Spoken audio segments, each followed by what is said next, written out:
Nursing college এখানে রয়েছে, এখানে রিসার্চ আছে, এখানে এএনএম ইনস্টিটিউট সেগুলো সারা ত্রিপুরাতে বহু জায়গায় রয়েছে, গভর্নমেন্ট লেভেলে হয়েছে, তাছাড়া প্রাইভেট লেভেলে হয়েছে।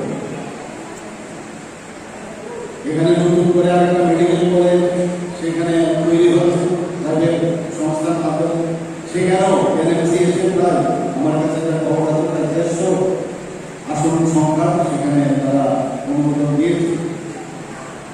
আমরা সমস্ত ডিস্ট্রিক্ট হসপিটালগুলোকে স্ট্যান্ডিং করার ব্যবস্থা করেছি। আপনারা নিশ্চয়ই শুনেছেন যে ট্রমা সেন্টার আমরা শান্তিবাজারে হোক, সাউথ ডিস্ট্রিক্ট, গোমতী ডিস্ট্রিক্টের উদয়পুরে আমরা করেছি, আমরা বলাই জেলাতে সেখানেও ট্রমা সেন্টার করেছি, আর আগরতলা তো আছেই।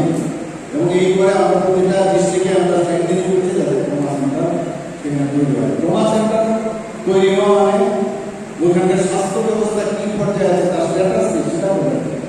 আমরা জানি রোড ট্রাফিক অ্যাক্সিডেন্ট বা উঁচু জায়গায় থেকে যদি কেউ পড়ে যায় বা ক্যাপাসিটির কারণে সমস্যা হলে ট্রমা সেন্টারের খুব প্রয়োজন। সেইগুলো আস্তে আস্তে গঠন করা শুরু করছি। পূর্ববর্তীতে আমরা সব আস্তে আস্তে আমরা ট্রমা সেন্টার আমরা সেখানে ওপেন করছি।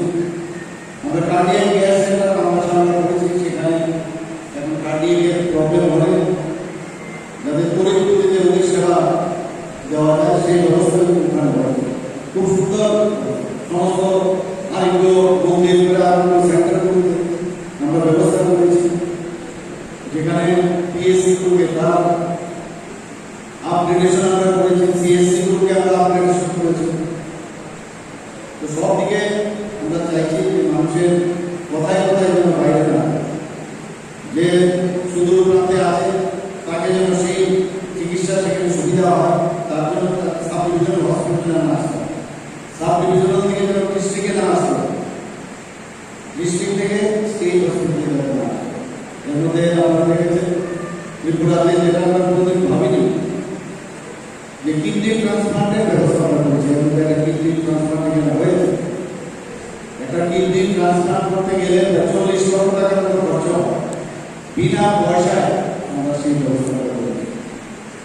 মুখ্যমন্ত্রী জন আরোগ্য যোজনা 5 লাখ টাকা প্রতি বছর প্রতিটা ফ্যামিলিকে আমরা দেওয়ার ব্যবস্থা করেছি।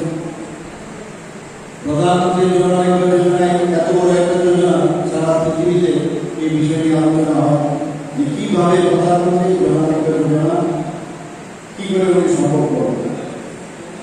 তো প্রধানমন্ত্রী জন আরোগ্য যোজনায় একটা ক্যাপিং আছে, কারা কারা তার নির্দিষ্ট তার ক্রাইটেরিয়া আছে। কিন্তু ত্রিপুরাতে আমরা মুখ্যমন্ত্রী জন আরোগ্য যোজনা যখন শুরু করি তাতে করে একমাত্র ত্রিপুরায় সারা ভারতবর্ষের মধ্যে যেখানে সমস্ত মানুষ এখানে যারা উপস্থিত আছে আমরা সবাই এই মুখ্যমন্ত্রী জন আরোগ্য যোজনা